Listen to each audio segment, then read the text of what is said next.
going to be great. Just a few quick notes before we begin. If you could please stay on mute until we do the audience Q&A. Byron is going to read a little bit. I'm going to ask a few questions, and then we're going to open up to everyone here to celebrate this amazing debut. But that does not mean we don't want to hear from you. So while this first half of the evening kicks off, please put questions, comments, reactions in the chat. We'll definitely address them as we go along. And that said, if when we do open it up to your Q&A, if you want to ask a question and you don't feel like asking it out loud, you can definitely just put it in the chat and I can ask Byron for you. If you haven't heard about this novel already, I don't know where you've been. It's hailed as a knockout, righteously funny, and wickedly tender, and it's on just about every must-read list of this summer. Byron's debut, A Star is Born, follows the 3-year journey of a personal assistant to one of Hollywood's most beloved and chaotic royals. I don't want to give too much away before Byron says more, so just a little bit about him. He's a playwright and former personal assistant, and he's currently in Palm Springs. Yeah. So if you want to talk about Palm Springs, that's great, but otherwise I'm gonna let you start the conversation. Cool. Well, thanks everybody for joining tonight. I'm Byron, and I wrote A Star is Born here, and it's inspired by the 3 years that I was assistant to Carrie Fisher. So it's fiction, and it involves really 2 main characters. There's a guy named Charlie, who is depressed and having a rough time in life. And then there's Kathy Cannon, who's this big celebrity who's got it all going on, money, wealth, fame, the whole thing. And so this is the story of the 2 of them coming together, him isolated by his fear of living and fear of people and shame about his appearance and a rough childhood and all that. And she's isolated by her fame, stuck in a mansion, limited in what she can experience in life. So the 2 of them share this bond over their isolation, and they really kind of complete each other. And so it's really a story of friendship, and there's lots of humor and heart, and I hope you all love it. And so I guess I'll read a little. It's just a short bit. It starts with Charlie showing up at the gates, the big gates to Kathy Cannon's Hollywood mansion, and he gets entry, and he walks up her driveway and up her front path, and then this starts off when he is at her front door. The air seems to thin out to make way for her. The front door swings open, and like embers shooting up from a fire, she appears, her hair blown back by the door, an e-cigarette dangling from her mouth. Her eyes widen and her lips part, and she says, "Hello, I'm Kathy Cannon from Jaws 3. I hold my breath and stare at her. Kathy Cannon, priestess Talara, real and living, barefoot and disheveled, dressed in a flowing black robe over a loose black t-shirt and tattered black leggings. She's wearing no makeup, no pomp or circumstances, no fucks to give. Her face is tired but alert, familiar and yet mysterious.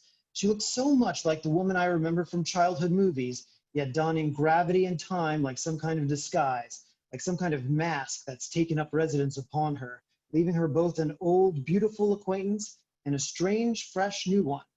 You answer your own door, I blurt, a mix of surprise and enchantment as my eyes adjust to her, like they're suddenly seeing daylight. Yeah, she says, we had a butler, but he died in the pantry a few years ago. Who are you? I'm Charlie Besson. I'm a big fan. You don't look very big, she responds, intimidatingly sharp for being so tiny, 5'1", with all that life squeezed into that little frame. She grabs the door as if ready to slam it on me.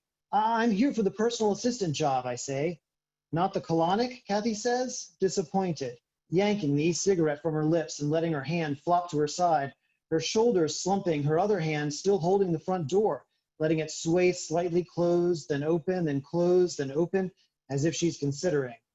Excitement drains from my limbs. A colonic?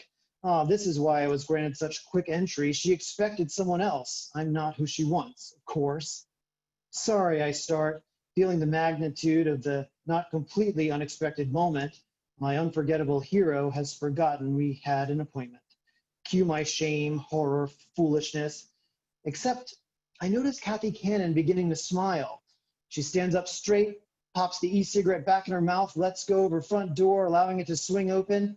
Acting, she says smugly, raising her eyebrows, proud of herself. Wow, I say, speechless, entranced. I'm just fucking with you, Kathy says dryly. Come in. She turns casually and walks into the wonderland that is her home, motioning for me to follow. She moves with ease, her comfort and calm at odds with the commanding surroundings. We're in the definition of a great room with vaulted ceilings and a huge disco ball the size of an oven affixed high overhead. Sunlight from a skylight is hitting the little square mirrors of the ball and sending twisting and twirling bits of pinks and blues and purples all around. The far wall is covered in antique portraits of animals, someone's beloved cat, an aristocrat's precious dog, a bird that looked suspiciously like Sean Penn. Kathy turns back to me as I pass through the doorway. Please wipe your feet, she says. The floors are made of endangered trees.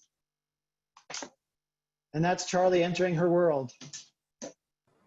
That's amazing. I don't think there's anyone here who wouldn't want to immediately pick up a copy after that. I'm curious, how did you start to write this novel, and if you could talk a little bit about that process? So my 3 years with Carrie were full of adventures and joys and good times. She was truly larger than life and just a great human being.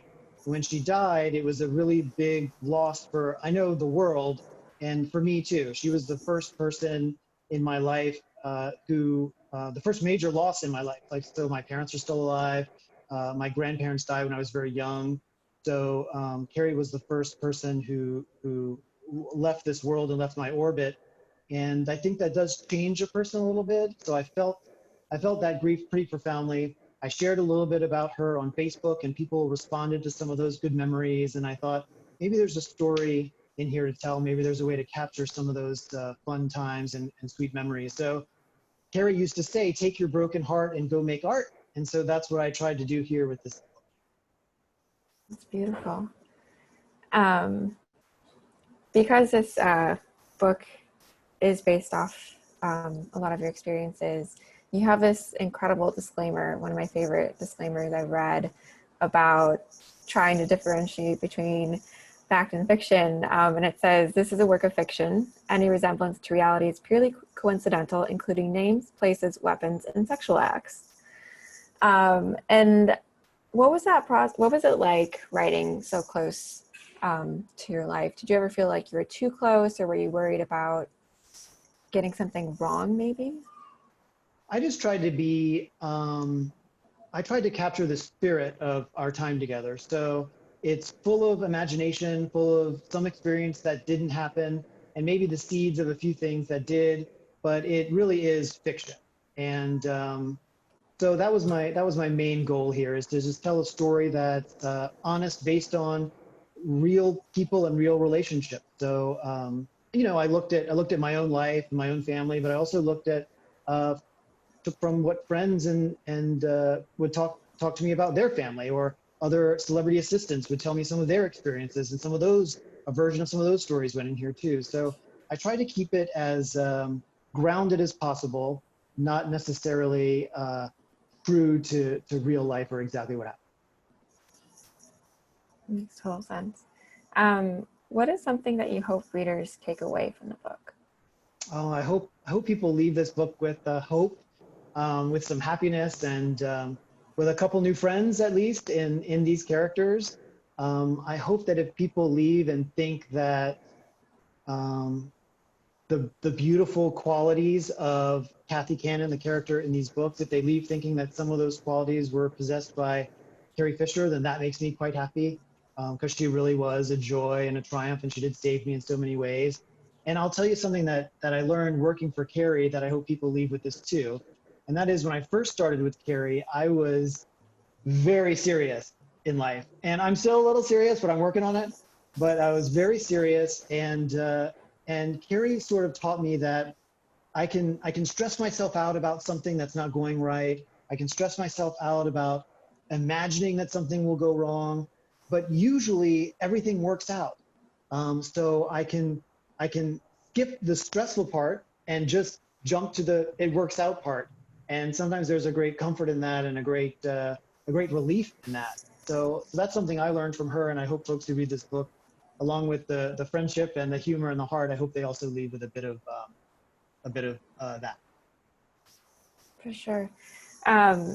Is that how, do you think you approached writing the book. I was curious about the tone and how it like really strikes the balance between being like extremely witty and funny, but also sharp and like hitting to these deep human wants and needs. I think my goal really was just to be honest to the moment.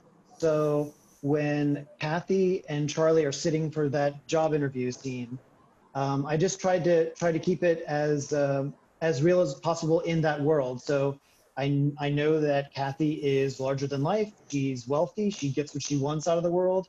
She has her own gravity, and things bend to her needs and wants in life. And Charlie is the opposite. So he's internal. Nothing's going right. He's sweating. His hair is curling. What's happening? So I just tried to take these two people and the words that came out of their mouth, I tried to match those things. And so my hope is that some of that that was grounded in just their reality helps people feel like the novel is a little bit more alive. Definitely. It's funny because this is a book that deals a lot with isolation and personal isolation and being in the spotlight, but still feeling alone. And we're all kind of in this place of unavoidable isolation. So it's a very timely book, but I'm curious what your experience has been like. One, your book just came out in a pandemic. How that has affected your view of things, what that whole experience has been like, how like feedback and meeting deadlines has been. So strangely, well, so my boyfriend is also an author. So Stephen Rowley has written The Editor and Lily and the Octopus, and he's got a new book, The Guncle, coming out next year. So I watched him go through these experiences of going to bookstores and signing books and getting applause and all that stuff. And so there was a part of me that was curious what that would look like for me. Of course, now this is what it looks like, which is, to be truly honest, is a little bit of a relief. Like I feel like there's some pressure off in terms of, I don't know, like just to be really brutally honest, like if sales aren't like the most spectacular on the planet, I'm like, hey, there's a pandemic. Like, what can you do? Like I really am trying my best. You know, I'm saying yes to every interview. I'm saying yes to every Zoom. So I want people to enjoy the book, but I don't know. I just kind of I'm taking it in stride a little bit, you know. And something else that I learned recently was I'm working on how I react to my thoughts that I'm believing. So some self-help lady that I love said that when we believe our stressful thoughts, we suffer, and when we don't believe our stressful thoughts, we don't suffer, and that what we really want in life is peace. So we think that this new car will bring us peace of mind, but we eventually learn it doesn't. Or we think being a great beauty will bring us peace, but it doesn't. And I can get in the trap of thinking, oh, writing a huge hit book and making a lot of money with the book will bring me peace, but it really doesn't. And so I have been trying to center myself in, you know, peace of mind comes from a lot of other places, not from like these external things. So that's kind of how I talk myself out of releasing a book in the middle of a pandemic being a disaster. And it feels like it's going okay. It feels like it's going, I'm having a good time. Yeah, I think it's going very well so far. Wow, there's so many things to talk about with this book. Is there anything that, I mean, in the editing process, some scenes get left out, but is there anything that was just really hard to part with? Maybe there were a few like silly scenes that didn't serve the plot that got cut, but for the most part, I'm really proud of the finished product. I was really lucky to work with this great editor, James Malia, over at Henry Holt, and he has a great eye for all this stuff. And so I think the book that we ended up putting out into the world feels really complete to me. This is the story that I wanted to tell. This is the story that, you know, in 10 years or 20 years, if I pick it up and crack it open and I'm transported back to this place with these two great characters, that's a real win for me. So I feel like there's not much that's left out that wasn't significant.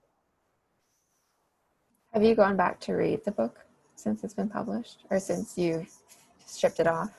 I've just read little bits, to be honest. I haven't read it cover to cover, but there were some excerpts in like Entertainment Weekly, and there's one coming out in LA Weekly. So I had to revisit to kind of find those chunks. So I have And done that. how did you decide which places to choose? Well, I wanted to showcase the relationship. So, and my editor, James, helped a lot with this too. So we wanted to show the relationship between Charlie and Kathy. So we tried to find a scene where the two of them were engaged in some way, with good dialogue and a good setting. And that was a big part of it. And also maybe a scene where there wasn't too much that needed to be explained. Like it was sort of self-contained. So one of the scenes we chose was one where the two of them are, after a long day, Charlie takes Kathy back to her hotel room to essentially say goodnight.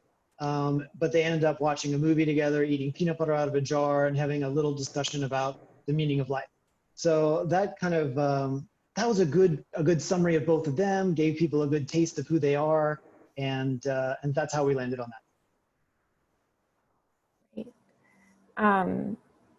In a slightly deviant move, I kind of want to open up to questions from all of the wonderful people here, if that's okay with you, Byron. Of course, let's do it. So there are a couple ways we can do this. You can either digitally raise your hand. There's a button on the bottom of your Zoom screen, and I can unmute you if you want to put a comment in the chat. Or if you're on camera, you can just wave and ask away.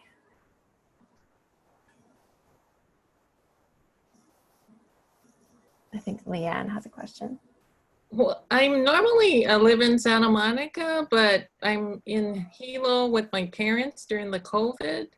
And I was wondering if Chevalier is doing a mail order for Byron's book.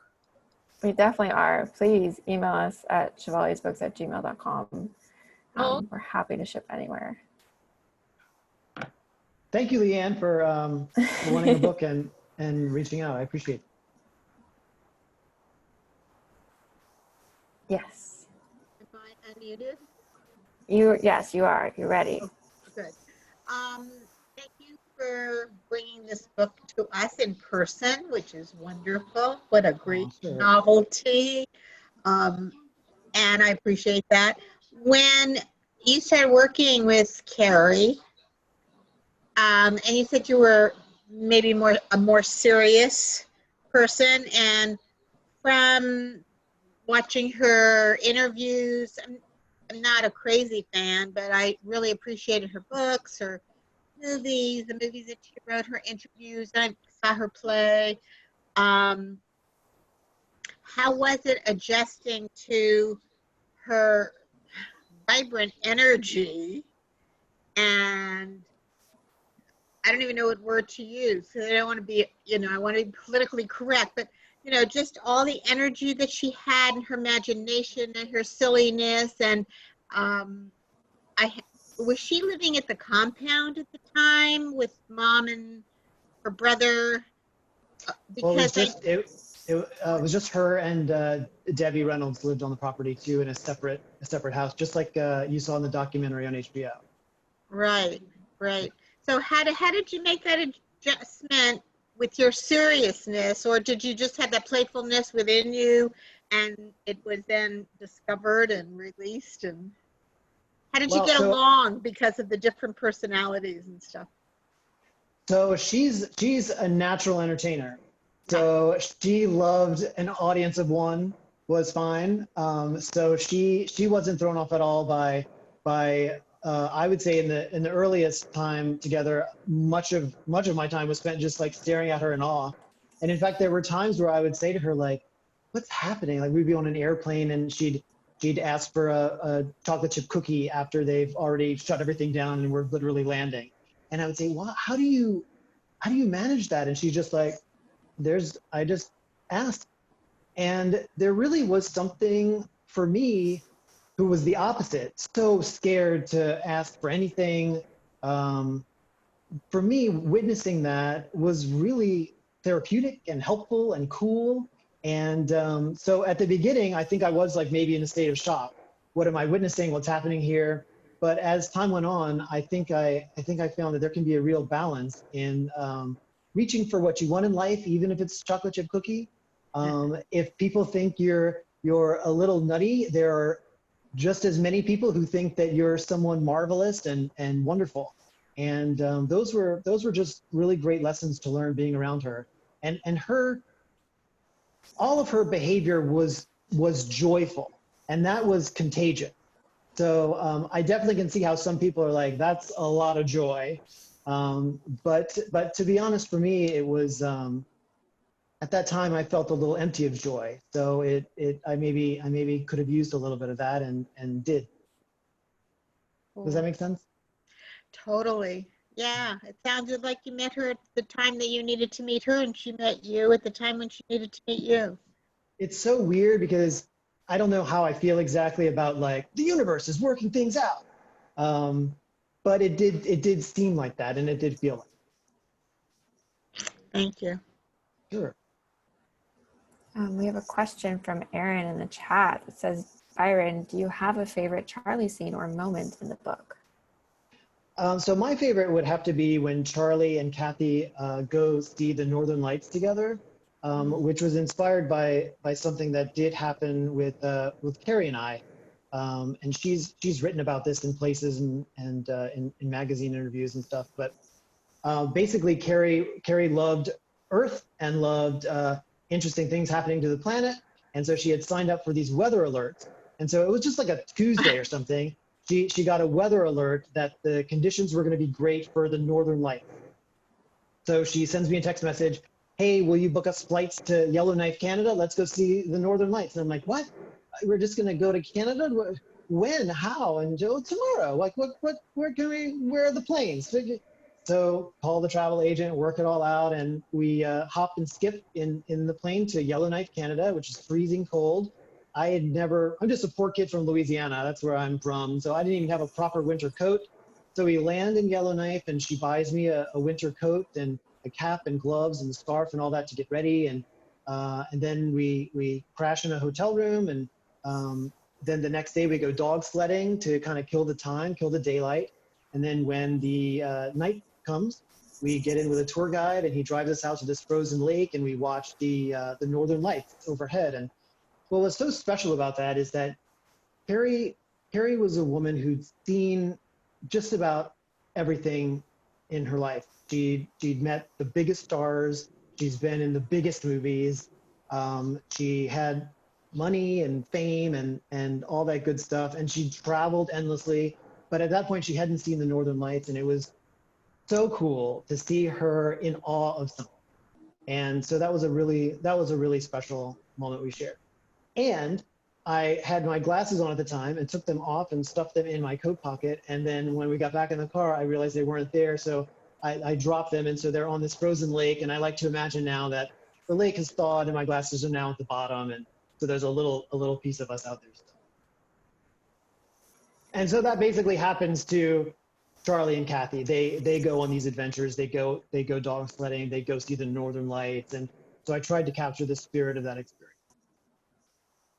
Were there any adventures you had, and when thinking about putting it in the book, you're like, there's no way anyone's going to believe this. It's just truly stranger than fiction. I mean, I kind of feel like that about a few scenes in here, but there was one thing that happened that's in the book that is it didn't quite happen that way in real life, and that was so in the book, Charlie and Kathy traveled to Japan. And they're staying at a huge fancy hotel that used to be an emperor's palace. And Charlie and Kathy get invited to go have sushi. And it's expensive sushi, like the kind where the creatures are still living and that kind of thing. And Kathy doesn't want to eat it. Neither does Charlie, but he's a follower. So Kathy's like, I'm not eating this. And so she puts it in her purse. Has him put the little critters in her purse, and then they go back to the hotel and throw those out into a river that runs around the hotel. So that's the scene in the book. But in real life, I wasn't at that dinner. She went to that dinner with a friend. So I said goodbye, and she and her friend went to have this fancy dinner. And then she came back with this purse full of crustaceans and bits of things looking up at me, and I then tossed them into the river outside. So working for her wasn't always glamorous, but it definitely was never boring. How did you come up with the title, A Star is Born? It was originally just celebrity assistant. It was just going to be like simple and easy. But I did, as the book sort of took on a new life, I thought, maybe it's worthy of something a little bit more exciting, and let me spend some time brainstorming this. And A Star is Born had just come out, and so that was on my mind. And there are moments in the book where Kathy expresses her boredom with life, or her kind of unrest. And so bored was also on my mind. And so then when A Star is Bored popped in my head, it made me laugh. And I thought, oh, that's it. That's the one. Amazing. We've got 2 questions from the Goodstein. So the first one is, you've written, this is your debut novel, but you've been a writer for years. You've written plays, series, web series. Why a novel, and like, what was that experience like of exploring this form? So I knew I wanted to express something with these characters, and so I just started writing, and it just got longer and longer and longer, and more into their inner lives, and so it just started taking shape as a novel. And I had written like a crappy novel years ago, like in 2003, when I was living in Vegas and had a job I hated and all that. So I wrote something then. So I had some sense of it, like I kind of had it in me. And but then when I started telling this story, it just the novel seemed to serve the story best. And so you just keep typing along, and the next thing you know, you're at 80,000 words or whatever, and that's what happened here. That's like the writer's dream, just somehow getting to 80,000 words. How did you? It wasn't always easy. I did. There were many drafts and many backs and forths. And like I said, Stephen is a writer, so I would ask him about this chapter or that chapter, and so I did get some advice. And there was definitely a little bit of a learning curve in there too. But I did try to sit down and be disciplined about it, and get to my 80,000. The second question from the Goodsteins is, how did you find out about the job to begin with? So I was a news reporter in Las Vegas, and working in the middle of the night for the morning show. So I'd get to work at midnight and listen to a police scanner, and my photographer and I would drive around all night from crime scene to crime scene, and whatever was the worst thing, that was our story. So that job was super depressing, and I wanted to get out of there. So I moved to LA, where I had some friends, and so I got into journalism out in LA because it's really all I knew how to do. So I was a news writer at CBS2 and KCAL 9, and their only available positions were for the morning show there. So it was the same thing. I'd get to work at midnight, start typing news stories, and that would go in the teleprompter for the anchors to read. And that was sort of my life for a while. And then I wanted to get into acting and auditioning. And so I started doing that stuff and meeting other people. And then I was like, let me produce my own thing. And so I produced this indie movie, and some friends from the indie movie had friends who worked at Gersh, talent agency, where Carrie was represented.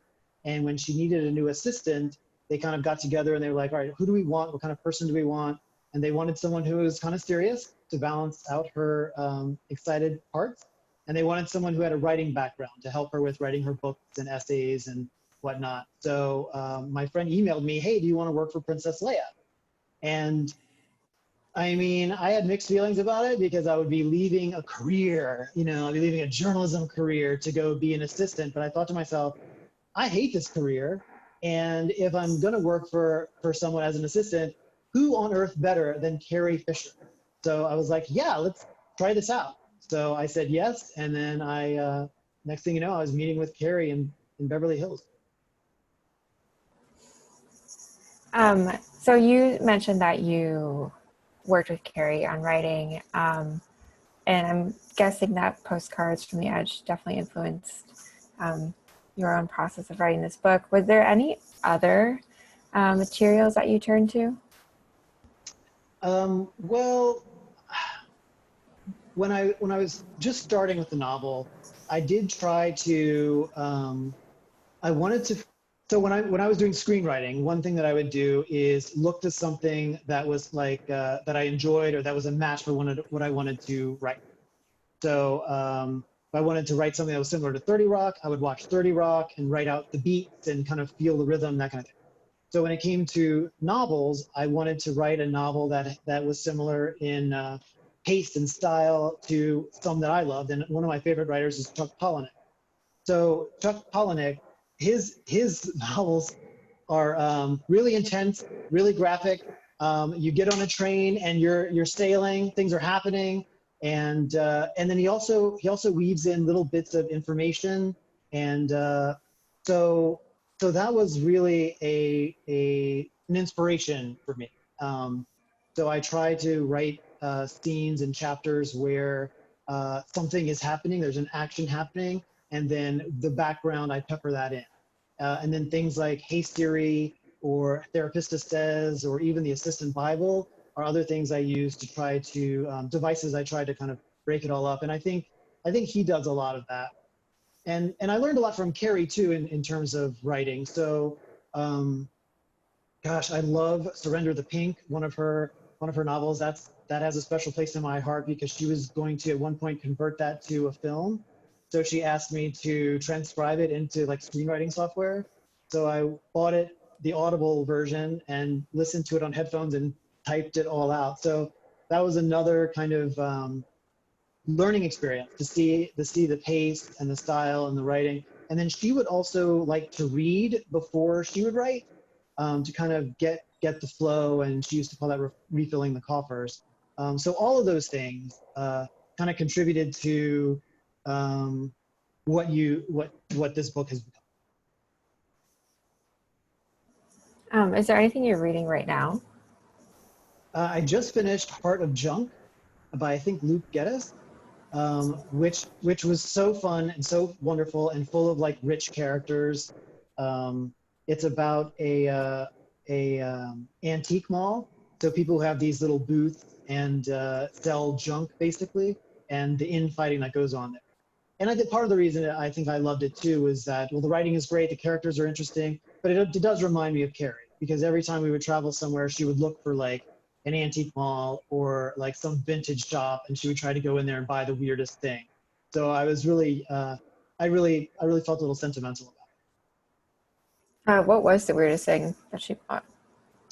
Oh gosh, she would get like taxidermied animals that were inside like a glass jar. So like that was thing, or she liked to get like medical stuff. She was obsessed with medical stuff. So like a heart that doctors would use in class, maybe like a plastic heart that comes apart so you can see the valves. She would like things like that. So it was always just like quirky, weird, interesting, but things you'd want to talk about, and you know, her house was a wonderland of cool things like that. Definitely. Do we have other questions from the audience? Anyone want to speak up? Yes, Brett. Let me unmute you. Hi, Brett. Oh. Oh no. Oh, Brett, can you unmute yourself? Sorry. Yeah, now I'm unmuted. I just want to say I love the book so much, as you know, but and the one thing that really struck me, and I think the New York Times talked about it today, was that this relationship between you that developed, it's kind of some kind of offbeat love story almost. And that's what I love so much, that it really becomes this, it transcends like this assistant and this crazy boss, and even trying to go through the book and think like, oh my God, did that really happen? Oh my God, did she do that? And of course, everybody's thinking that when they read it, and I think they will, but I just loved so much how it really became about these two kind of slightly damaged people who found, like as a woman said earlier, kind of found each other at exactly the time they needed to find each other, which I think then carries so much emotional resonance towards the end that it really, which surprised me completely. Like I really didn't expect to be like crying hard at the end of the book. But I think it's, and seeing other people's reactions to it who have read it, who by the time you leave these two people at the end, not really wanting to leave them because they're so much fun to follow. So I just wanted to say that. Oh, thanks, Brett. It really is like a weird, it really was magical and a phenomenon that I think that we clicked in that way. And maybe it was just that in the way that I was looking at her, kind of in both shock and awe at her sometimes aloofness or joy. Maybe she was looking at me in the opposite way, like, this is serious. So she would talk to me about getting on a flight the next day to go to Canada, and I would talk to her about LinkedIn and where's your file cabinet? You don't have your headshots in a manila folder? And maybe in our own way, we both respected each other because of that. I knew she was good at having fun, and she knew I was good at being serious. And then once you have this respect, then you have room for honesty. So Yeah. here we could both share, like, oh, this is making me uncomfortable, this is stressing me out. And then once you have that, you have space for unconditional love and communication. And so maybe it just kind of built on each other, and that's how we ended up in that way. And I hope I infused some of that too in the interactions with Charlie and Kathy in the book. Like, I hope we're able to follow their path of, like, first they learn to respect each other, and then they learn to be honest, and then they learn to communicate, and then you've got this unconditional love for themselves and for each other. Yeah, I mean, I love the beginning just so much, how she completely unseats you, even even with your nickname, like right out of the gate, and how there's never a moment where I said you, well, it's him, whatever, but that kind of starts the ball rolling, and just the way she looks at you, it just keeps saying, this is acting what I'm doing right now. And I love that so much. But I think you absolutely did what you set out to do in terms of the kind of arc that the characters go through. I think it's actually there. It's absolutely there. Oh, wow. Thanks, Brett. That means a lot. Yeah. Byron, was this a linear process? Did you start at the beginning? I started at the beginning. Yep. And did you just keep writing all the way through, or was there like at any point where you're like, I need to write this scene first and come back to it, or it's something that you couldn't deal with in the moment and knew you were going to address later? I guess one thing that I had to do was just rearrange a couple chapters. In real life, Carrie and I didn't have a lot of drama. There were no big fights. We both like I said, respected each other, and it was a good working relationship, and it was a good communicative friendship. And someone pointed out to me in an early draft, that doesn't always make a great novel.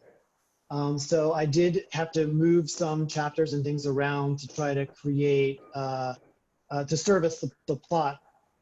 So there was some rearranging of things, but I didn't have any major, like, oh, I can't bear to write this, I'll come back to it moments. I pretty much did start from the beginning and go to the end. That really speaks to the power of your relationship with Carrie. Are you working on anything else right now? I'm just in the process of brainstorming what will be next. I'm excited for the next project, and I'm outlining a bunch of different things, but I don't know which one is going to be the one.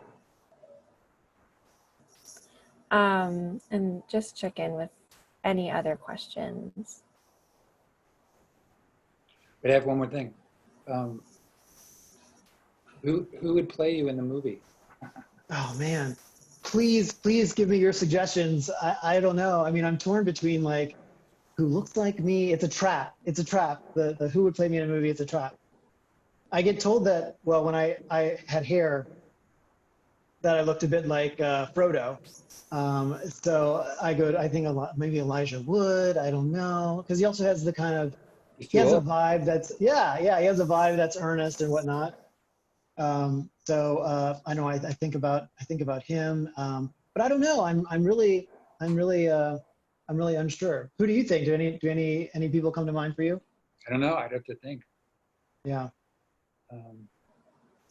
It's tricky, but it is fun, isn't it? Oh yeah. It's fun to think about. and her, like, God, that would be a great role too. For some, yeah. If Meryl Streep was 30 years younger and hadn't done it. You know, sometimes I think, what if it was Meryl Streep now? Like, what if it was Postcards from the Edge 2? And it just picked up 30 years later, and the entryway into that world is this assistant. But I could go on and on with the fantasies of that stuff. It's really fun to think about. I think we've got a hand raised. Yes. How can I get an autographed copy and maybe some, if I buy some for my friends, have it dedicated to them, an autograph to them? So I live in Palm Springs, and I just got a PO box so that I can have folks mail stuff, and I'm happy to get you an address, and if you don't mind sending it out here, I'm happy to sign it and write whatever you want and send it back to you. Thank you. Of course, of course. I'm grateful you buy a copy or two. Thank you. All right. If there aren't any further questions, oh, we do have one, looks like. Aniko? No, okay. Yeah, did you ever think about, well, maybe the question is, did you stop working with Carrie? How long did you work with her? And what did you do after you worked with her? Or did you work with her until her passing? No, I worked with her. I worked with her from 2011 to 2014.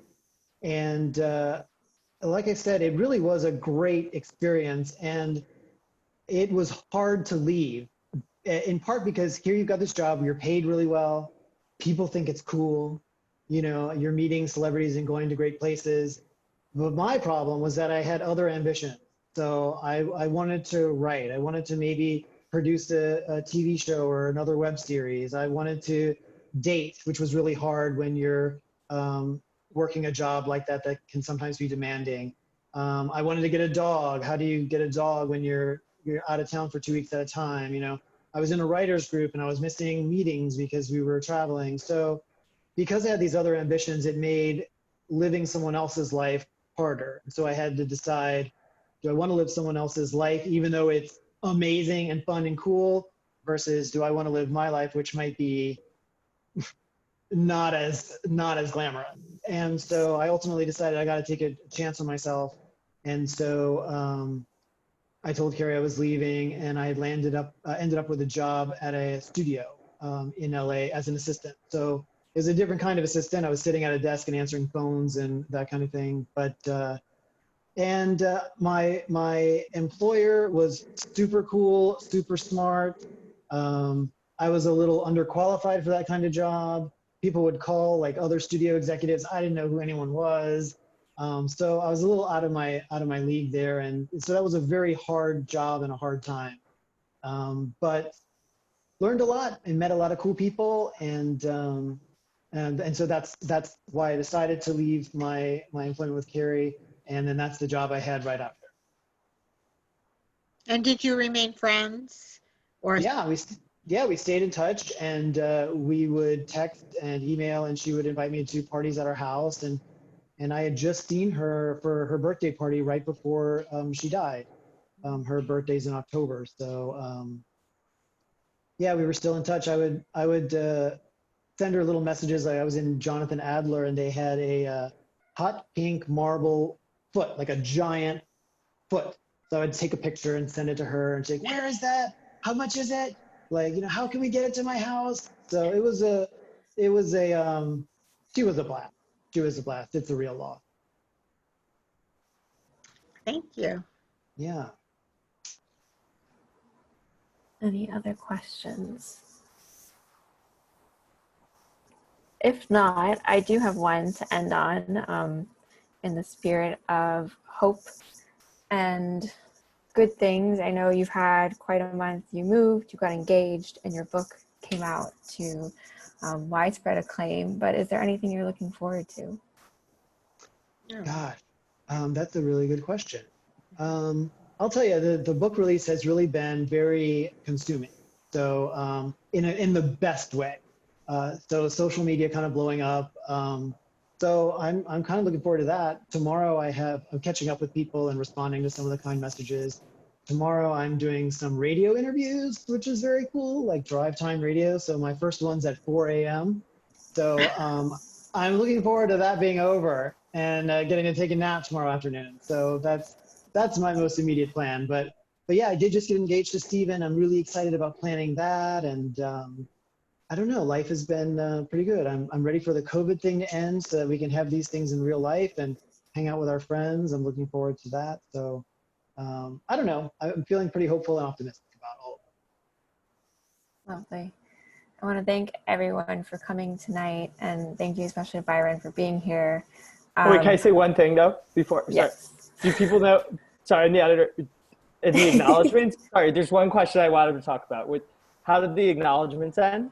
I don't think we talked about that yet. Yeah. So this is James. It's cute. It's a cute story, guys. Don't worry. Yeah. He's my editor. He edited this book. I'm so grateful for his brain and his imagination and genius.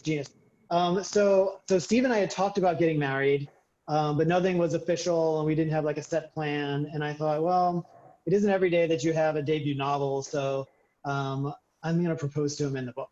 And it was last minute because the advanced reader copies were already printed. The hardcover was well on its way to being printed. And so I reached out to James and I'm like, James, can I add a few words to the end? And James is like, what words? Like what? And so I said, oh, well, I want to add, will you marry me to the end? And James is, so he got so excited. He was so cool and supportive. And I guess emailed everyone. Probably people got riled up and I don't know what, but he was like, absolutely. So they added the will you marry me to the end. And then when the hardcovers were printed, he had them rushed out to me. I was so nervous. And we don't have to get too much into this whole thing, but I also had testicular cancer. So I had just finished chemo for that. And so I had all this going on and the hardcovers arrived. So I'm nervous about showing Steve. I'm a little bit under the weather because of the chemo. I open the book and I say, hey, babe, I know you read this 50 times, but I changed the ending. Will you look at it? Tell me what you think. And then he opened it up and he saw the will you marry me thing. And he said yes. And he gasped, and we were both, I don't know that I'm that sentimental, but we definitely got a little giddy and it was really sweet. And I still feel really excited and sweet. And we have a playful thing going anyway. Like the other day we were arguing about like, oh, you should have thrown away this last little bit of milk, why are you leaving it? And so he grabbed the ring and was like, unengaged, engaged, unengaged, engaged. So it's really just been such a joy and playful and I don't know. I'm looking forward to all of that. And I'm grateful to James for including that because I know he had to go through a little chain of command, I'm sure. Pretty cool. It's a novel that literally the marriage plot's put to shame, I always say. It's really. Yes. Congratulations, Byron, on everything. Oh, thanks, James. Oh, thanks, Brent. Thanks. Yeah, and all the more reason, I think, to get the book. Please, if you want a copy, again, email us. You can get it on Bookshop. Other local indies, just read it, enjoy it. And thank you so much. Oh, thanks everybody for showing up and having a good time.